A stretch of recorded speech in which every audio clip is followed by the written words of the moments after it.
A'udzu billahi minasyaitonir rajim. Bismillahirrahmanirrahim. Paslun utawi iki iku pasal ing dalem mertelaaken al isti'anatu utawi pira-pira nulungan. Iku arba'u khisalin papat pira-pira perkara. Mubahatun sawiji isti'anah kang wenang, wa khilaful aula lan kapingdone sulaya kautamaan, wa makruhatun lan isti'anah kang den makruhaken, wa wajibatun lan isti'anah kang wajib.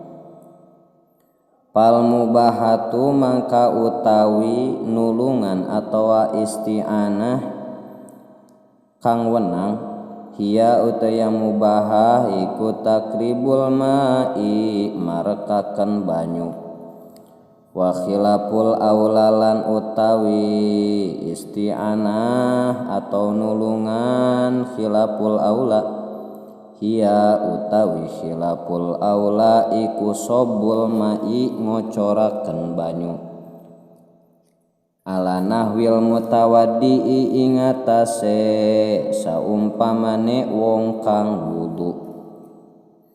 Wal makruhatu lan utawi isti'anah kang den makruhaken, hiya utawi ya makruhah iku liman kedawe wong yagsilu kang ngumbah ya siman a'dha'ahu ing pira-pira anggahotane wudu man.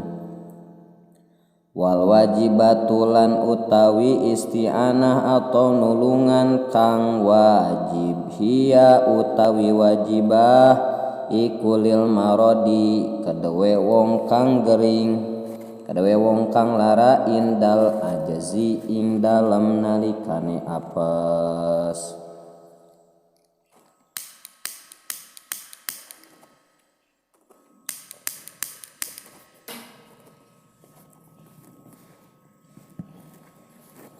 Bismillahirrahmanirrahim. Ari ieu pasal bade ngajelaskeun isti'anat nyaeta nulungan. Ari nulungan ka batur dina ngalaksanakeun ibadah aya anu mubah ya, mubah teh meunang, aya nu khilaful aula nyaeta sulaya tina kautamaan, aya anu makruh oge aya anu wajib. Ari nulungan anu mubah anu wenang nyaeta ngadeukeutkeun cai ka anu bebersih nya, ngadeukeutkeun cai ka anu bebersih.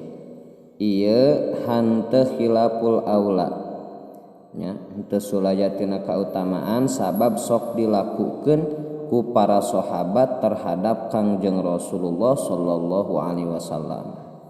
Sakumaha dilakukeun ku Sayyid Anas, anjeunna nyarioskeun, kana Rasulullah sallallahu alaihi wasallam yadkhulul khala'a fa ahmilu ana wa gulamun wa nahwihi idawatan min ma'in wa anazatin fayastanji bil ma'i. Rasulullah sallallahu alaihi wasallam lebet ka WC nya,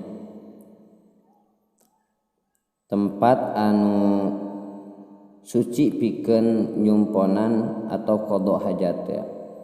Maka jisim kuring sareng hiji budak lalaki anu sasama sareng kuring mawa wadah cai sareng iteuk nyaeta tumbak leutik, teras anjeunna bebersih ku cai. Ieu riwayat Imam Al-Bukhari sareng Imam Muslim. Kadua, ari nulungan khilaful aula nyaeta sulaya jeung anu leuwih utama, sulaya tina kautamaan nyaeta ngocorkeun cai ka anu keur wudu sareng sabangsana.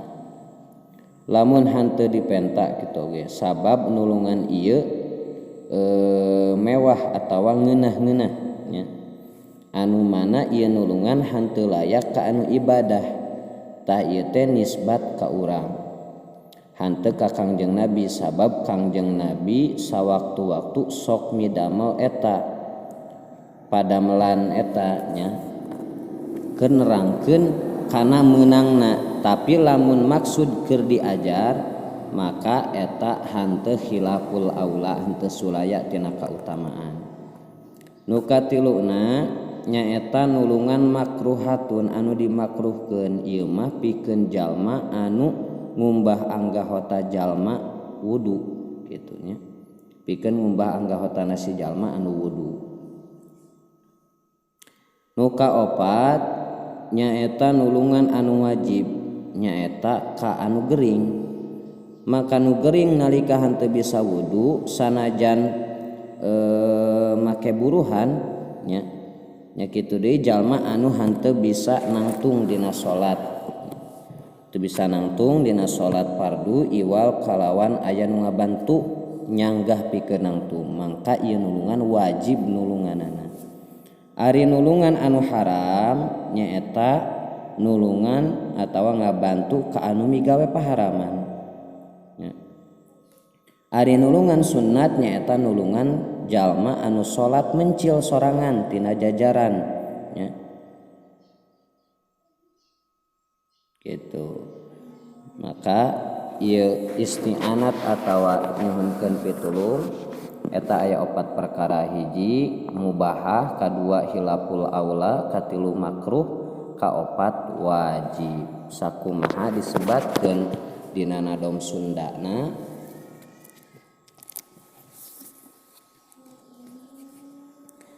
dina nulung 4 perkara hukumna wenang khilaful aula kaduana katiluna hukum anu dimakruhkeun nu kaopat eta hukum diwajibkeun hukum wenang nulung ngadeketkeun cai khilaful aula mah ngocorkeun cai ngadeketkeun cai jeung ngocorkeunana ka jalma nu wudu nu cager badana.